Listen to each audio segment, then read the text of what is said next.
Hello students, I am Madhuri Abhale from Saraswat International Academy. I am teaching Science of Standard 8th. Here we are going to start chapter number 1, that is Crop Production and Management Part 4. Let us start with our first topic, harvesting. Harvesting of a crop is an important task. The cutting of crop after it is mature is called harvesting.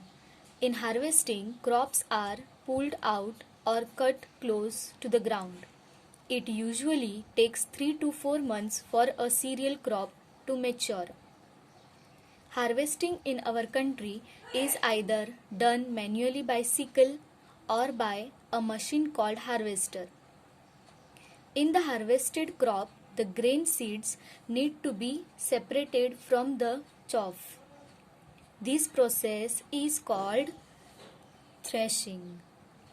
This is carried out with the help of a machine called combine, which is in fact a combined harvester and thresher. After harvesting, sometimes stubs are left in the field which are burnt by farmers. Burning of stubs causes pollution. It may also catch fire and damage the crops lying in the fields. Farmers with small holdings of land do the separation of grain and chaff by winnowing. Our next topic is storage. Storage of produce is an important task. If the crop grains are to be kept for longer time, they should be safe from moisture, insects, rats and microorganisms. The fresh crop has more moisture. If freshly harvested grains, that is seeds, are stored without drying, them may get spoiled or attacked by organisms, losing their germination capacity. Hence, before storing them, the grains are properly dried in the sun to reduce the moisture in them. This prevents the attack by insect pests, bacteria and fungi. Farmer stores grain in jute bags or metallic bins. However, large-scale storage of grains is done in silos and granaries to protect them from pests like rats and insects. Dried neem leaves are used for storing food grains at home. For storing large quantities of grains in big godowns, specific chemical treatments are required to protect them from pests and microorganisms. Our next topic is food from animals. So everyone knows that animals also provide food to humans or other animals. Like simple example, milk. Sources of milk is cow, buffalo, goat, camel, etc. If we talk about eggs, then eggs sources is hen, etc. So here we have seen that like plants, animals also provide us with different kinds of food. Many people living in the coastal areas consume fish as a major part of their diet.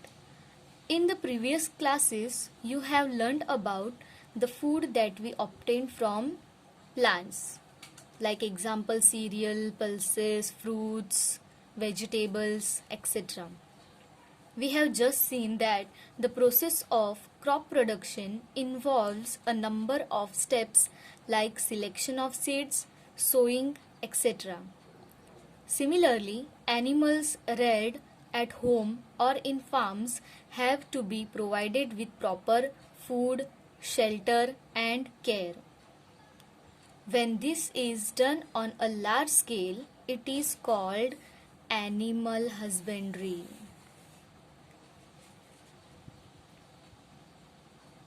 Let us take one example of animal husbandry is fish. Fish is good for health. We get cod liver oil from fish, which is rich in vitamin D. Second example of animal husbandry is sheep. We get wool from sheep. So all these examples are involved in animal husbandry. So students, let us revise what we have studied in chapter 1, introduction of green plants, how we provide food to a large number of people in our country, then what is crop, when plants of the same kind are grown and cultivated at one place on a large scale, it is called a crop. Then we had studied about two broad cropping patterns.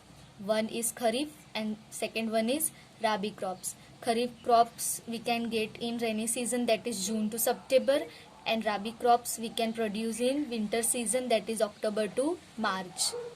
Then in order to provide food to our growing population, we need to adopt certain agricultural practices.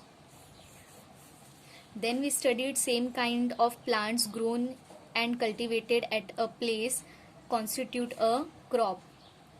Then in India, crops can be broadly categorized into two types based on seasons, that is Rabi and Kharif crops.